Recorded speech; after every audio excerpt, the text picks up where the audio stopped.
hablamos sobre el interrogatorio que hace la parte que propone al testigo y el contrainterrogatorio, la parte contraria, que en todo caso puede ser la defensa cuando el escrito de intercambio es ofrecido por la fiscalía y ofrece 5 testigos.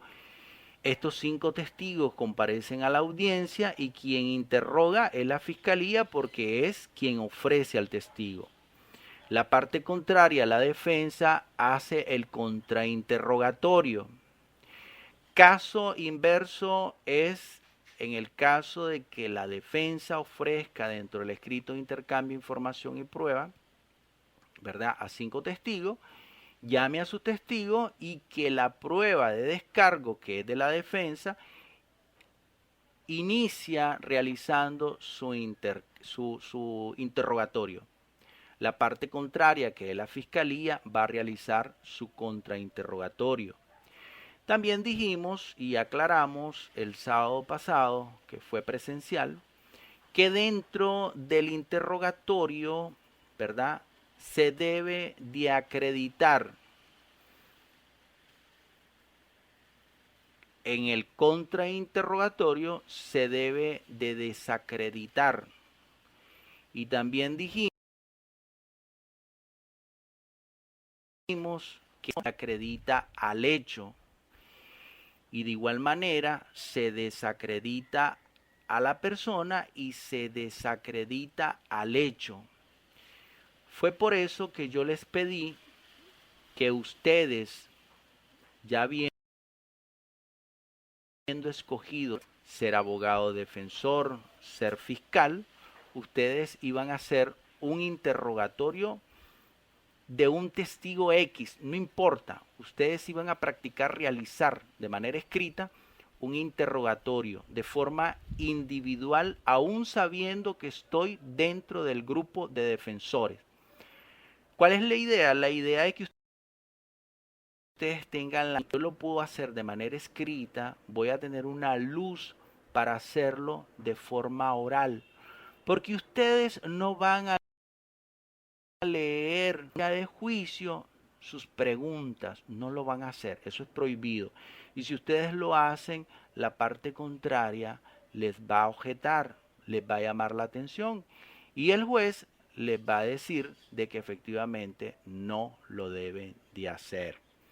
Y aquí le pongo un ojo a los jueces.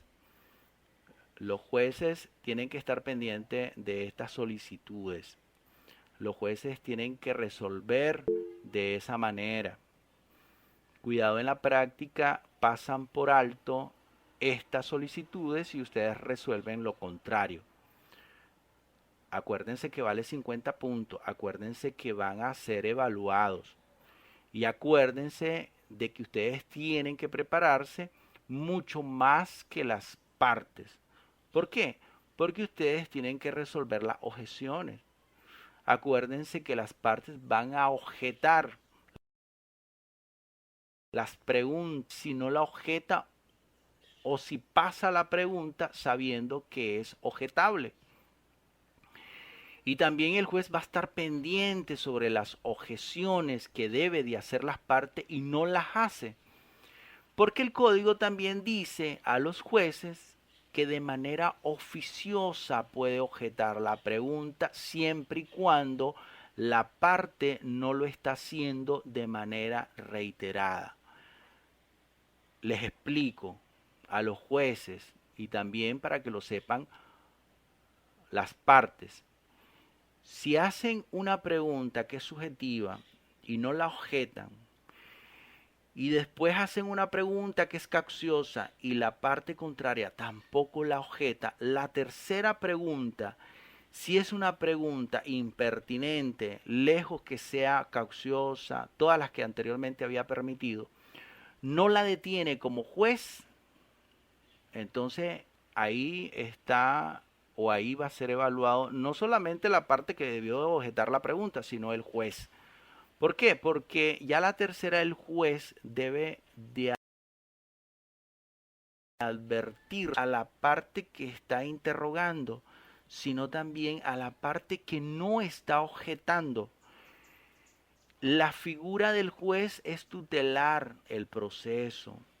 La figura del juez es verificar que el proceso vaya íntegro, vaya legal, vaya excelente, que no le acarree ninguna nulidad.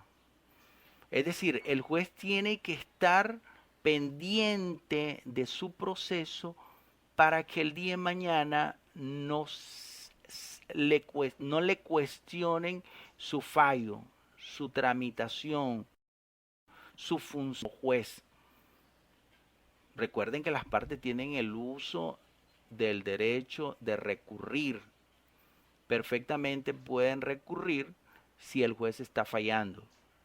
Y eso es un motivo de falla. Entonces el juez tiene que estar pendiente de cómo se interroga, de cómo se contrainterroga, de cómo se objeta, si le da lugar o no le da lugar a la objeción. Señor juez, objeción, ¿por qué? Es que la pregunta es impertinente. Profesor, No es impertinente la pregunta es capciosa, le voy a dar lugar. Favor a la parte que está haciendo su pregunta, ¿verdad? Nuevamente realice su pregunta, pero la reformula, que no sea la misma pregunta, sino puede modificarla y se le da trámite. Escucho. profesor, una pregunta. Por ejemplo, ajá, viene el que está acusando y está tirándole preguntas capciosas, impertinentes, ¿verdad? Al acusado. Y la defensa está dormida, no dice nada. Entonces yo como juez, ¿qué debería hacer en ese momento? Señalar ese incidente. Porque en realidad tal vez no me puedo meter ahí o debo o no debo señalar ese incidente. Es a lo que me estoy refiriendo. Es lo que les estoy explicando. Les estoy diciendo de que si el juez se percata que la primera pregunta realizó ya sea el fiscal o la defensa una pregunta subjetiva, por ejemplo, una pregunta capciosa, una pregunta impertinente, el juez va a estar claro pendiente de las preguntas. Y supongamos que el juez esté esperando que la parte contraria, sea fiscal o defensor, objete esa pregunta, porque es capciosa y no lo hace. El juez puede hasta ese momento ser flexible y esperar de que se despierte, ya sea el fiscal o ya sea la defensa. No es que le va a hacer señas, ¿verdad? Porque eso es prohibido. No es que va a voltear a ver a la defensa y guiñarle el ojo o levantarle las manos o hacer algún gesto. No, no, es prohibidísimo. Pero supónganse de que la parte insiste y ya no hace una pregunta capciosa, hace una pregunta impertinente. Y entonces la parte, aún estando pasiva, no objeta nuevamente la pregunta. Ya no como capciosa, sino como impertinente. Ya el juez tiene que activarse. Puede ser en la segunda, puede ser en la tercera. Si no lo hace ni en la segunda, ni en la tercera, ni en la cuarta, ni en la quinta, y se justifica que la parte contraria tiene el derecho de objetar y no lo hace, está fallando el juez. El código ya lo regula. El código dice que el juez debe de manera oficiosa interrumpir las preguntas, no dejar que el testigo o el perito conteste porque se está haciendo abuso de las preguntas indebidas. A falta o a carencia de la parte contraria en no objetarla, el juez justifica esa anomalía. ¿Por qué? Porque es un juez de garantía, un juez que está pendiente de su proceso, un juez que está cumpliendo la legalidad. Entonces sí está llamado el juez. y está llamado a advertirle a la parte que está realizando las preguntas a no continuar haciendo preguntas indebidas.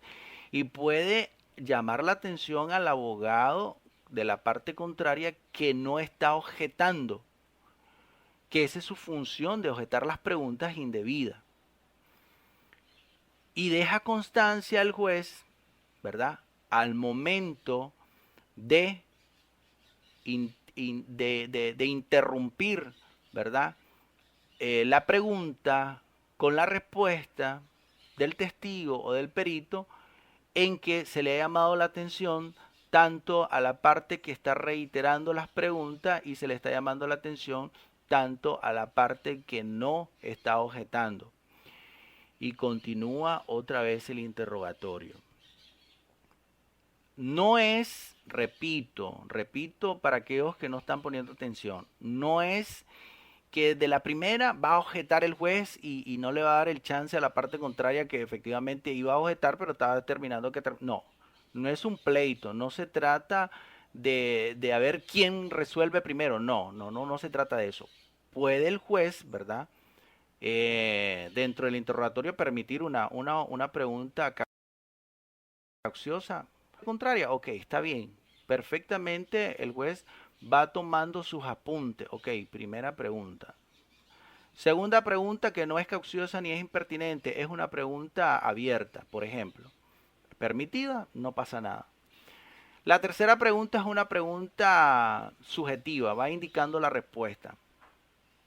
El juez ya debe estar alerta, debe estar pendiente, debe decir, este abogado que está interrogando está tratando de ser hábil, me está boicoteando el interrogatorio y está utilizando preguntas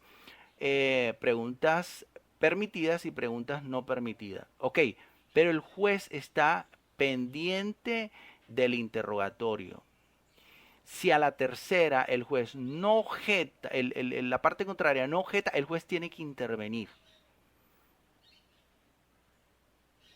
Tiene que detener y tiene que llamarle la atención a la parte que está haciendo las preguntas. El código perfectamente hace un llamado al juez para resolver ese problema. ¿Quedamos claros? Correcto. Sí, profe. Ok, vamos al examen de la prueba. Explico. Sea para el testigo o sea para el perito, para una prueba pericial, en primer orden se deben de dejar claro los tipos de preguntas permitidas con el enfoque de hacer una buena presentación del testigo y hacer una buena presentación de la prueba pericial. Seguir el orden significa que debo de resaltar más de esa prueba testimonial o de esa prueba pericial. Yo les presento este orden. No significa de que es el orden permitido por la ley. No. Es el orden que le va a dar al juez la pauta para estar claro, para tener la certeza de este testigo y de esta prueba pericial con lo que yo pretendo.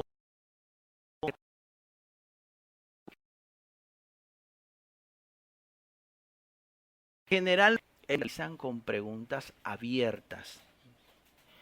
Se inician con la identificación del testigo o del perito.